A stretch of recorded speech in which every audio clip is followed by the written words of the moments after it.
നമസ്കാരം. എല്ലാ NTV പ്രേക്ഷകർക്കും നിങ്ങളുടെ ഇന്ന് എന്ന പ്രോഗ്രാമിലേക്ക് സുസ്വാഗതം. ഇന്ന് 2026 ഫെബ്രുവരി മാസം 16-ാം തീയതി 1201 ആണ്ട് കുംഭമാസം 4-ാം തീയതി തിങ്കളാഴ്ച. ഇന്ന് തിങ്കളാഴ്ചയാണ്. തിരുവോണ നക്ഷത്രമാണ്. തിരുവോണ നക്ഷത്രം ശുഭനക്ഷത്രമാണ്. അപ്പോൾ തിങ്കളാഴ്ച ശുഭദിനമാണ്, ശുഭനക്ഷത്രമാണ് തിരുവോണം. രണ്ടും കൂടി ഒത്തു വന്നിരിക്കുന്ന ദിവസമാണ് തിരുവോണ നക്ഷത്രവും തിങ്കളാഴ്ചയും. അപ്പോൾ ശുഭകാര്യങ്ങൾക്കെല്ലാം ഇന്നത്തെ ദിവസം അനുകൂലപ്രദമാണ്. എന്ത് ശുഭകാര്യങ്ങൾക്കും നമുക്ക് ഇന്നത്തെ ദിവസത്തെ എടുക്കാം. ശുഭകാര്യങ്ങൾക്കെല്ലാം അനുകൂലപ്രദമായ ഒരു ദിവസവും കൂടിയാണ്.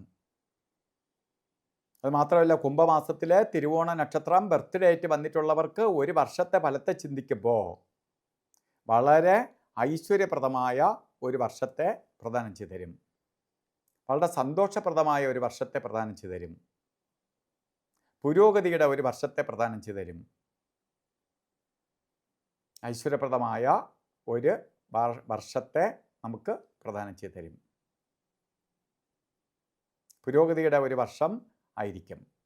പ്രധാനമായിട്ട് വിദേശത്ത് പോകാൻ ആഗ്രഹിക്കുന്നവർ, ഇപ്പോൾ ഇരിക്കുന്ന സ്ഥലത്ത് നിന്ന് മറ്റൊരു സ്ഥലത്തേക്ക് മൈഗ്രേറ്റ് ചെയ്ത് പോകാൻ ആഗ്രഹിക്കുന്നവർ, കുടുംബത്തിൽ നിന്ന് ഭാര്യയെ അല്ലെങ്കിൽ ഭർത്താവിനെ കുടുംബസമേതം വസിക്കാൻ ആഗ്രഹിക്കുന്നവർക്ക്, കൊണ്ടുവരാൻ ആഗ്രഹിക്കുന്നവർക്ക്, മക്കളെ വിദേശത്തേക്ക് പഠിപ്പിക്കാൻ ആഗ്രഹിക്കുന്നവർക്ക്, വീട് വെക്കാനോ വാഹനം വാങ്ങാനോ ആഗ്രഹിക്കുന്നവർക്ക് ഒക്കെ അനുകൂലപ്രദമായ ഒരു സമയമാണ് നിങ്ങളുടെ ഈ ഒരു വർഷം.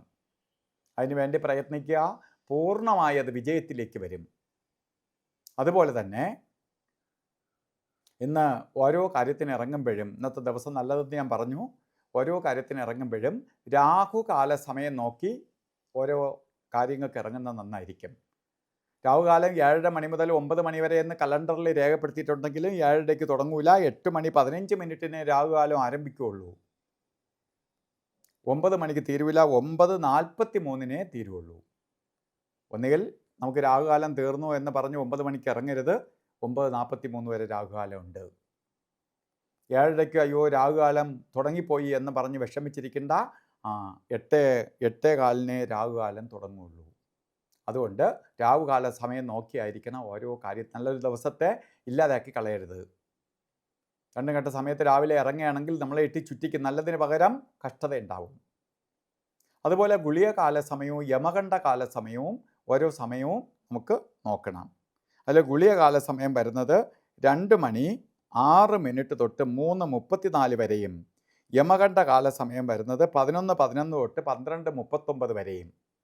ഈ സമയം ഒരു ശുഭകാര്യത്തിനും എടുക്കരുത്. അതുപോലെ ഇന്നും ഓരോ കാര്യത്തിന് ഇറങ്ങുമ്പോഴും നമുക്ക് അഭിജിത്ത് മുഹൂർത്തം നോക്കി ഓരോ കാര്യം ചെയ്യുന്നത് നന്നായിരിക്കും. മുഹൂർത്തം ഉണ്ട്, എന്നാലും അഭിജിത്ത് മുഹൂർത്തം മുഹൂർത്തങ്ങളുടെ രാജാവാണ്. 12:15 തൊട്ട് തുടങ്ങും. 1:03 വരെയാണ് അഭിജിത്ത് മുഹൂർത്തത്തിൻ്റെ സമയം. അതുപോലെ ഓരോ കാര്യത്തിന് തുനിയുമ്പോഴും വസ്ത്രധാരണത്തിൽ ശ്രദ്ധിക്കണം. വെളുത്ത വസ്ത്രം അല്ലെങ്കിൽ പേളിൻ്റെ കളറിലുള്ളത്, വെളുത്ത മിക്സായിട്ടുള്ള വസ്ത്രം വസ്ത്രധാരണത്തിൽ ഉൾപ്പെടുത്തുന്നത് ഭാഗ്യദായകമായി തീരും. ഇന്നത്തെ ദിവസം എല്ലാവർക്കും ചന്ദ്രഭഗവാന്റെ അനുഗ്രഹത്താൽ നല്ലത് വരട്ടെ എന്ന് പ്രാർത്ഥിച്ചുകൊണ്ട് നിർത്തുന്നു. നന്ദി, നമസ്കാരം.